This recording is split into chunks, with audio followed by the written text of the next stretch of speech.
গীতিকার ভারতচন্দ্র রায় বহুদিন আগে লিখেছিলেন, নগর পুড়িলে দেবালয় রক্ষা পায় না।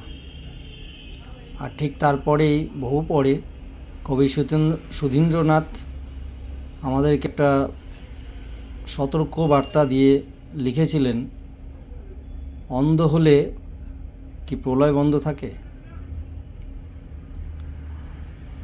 এই দুটো কথার মধ্যে সামঞ্জস্য এইখানেই।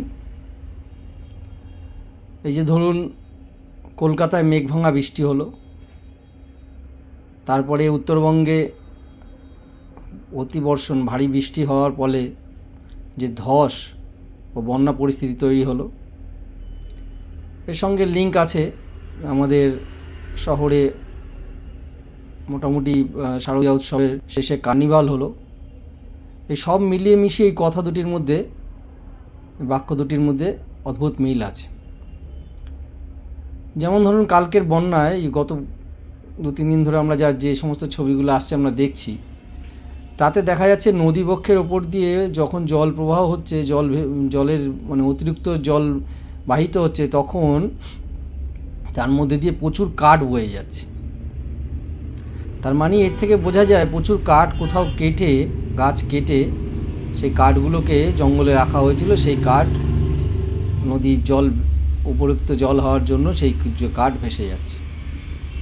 এছাড়া আমরা জানি এই মুহূর্তে দার্জিলিং, ডুয়ার্স বা আরও অন্যান্য ওই সমস্ত অঞ্চলগুলিতে যে হোটেলগুলো আছে, সেগুলো সঠিকভাবে রূপায়ণের না করার জন্য, সঠিকভাবে না করার জন্য এবং একটু অতিরিক্ত মাত্রায় তৈরি করার জন্য, যেগুলোর প্রয়োজন নেই করার জন্য আজকের মানে পরিবেশের যে ভারসাম্যতাই নষ্ট হচ্ছে।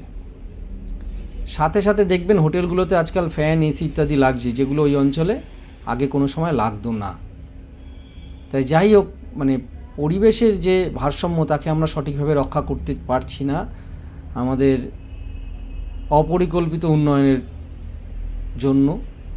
কিছুটা রাজনৈতিক ফায়দা লোটার ব্যাপারও আছে এখানে, যে যারা এই সমস্ত দায়িত্বে থাকে, নেতা নেত্রীরা থাকে, তারা বেশ কিছু ফায়দা এর থেকে লুটছে, যার জন্য এই অশনি সংকেত, বারবার মেঘভাঙা বৃষ্টি, ধস, বন্যা, বন্যপ্রাণীদের মানে কি দুরবস্থা, প্লাস আমাদের সাথে রয়েছে আমাদের মানব জীবনের হানি, প্রচুর মানুষের জীবনহানি, মৃত্যু ইত্যাদি হচ্ছে। তাই কবির ওই লাইন দুটো আরেকবার স্মরণ করিয়ে দিই, যে যখন নগর পড়ে তখন দেবালয়ও কিন্তু পড়ে। কেউ ভাবতে পারেন যে আমরা উত্তর 24 পরগনার বেশ উঁচু অংশে আছি বা অন্যান্য কোথাও বেশ উঁচু অংশে আছি, আমাদের এখানে জল আসবে না। তো অন্ধ হলে প্রলয় কিন্তু বন্ধ থাকবে না।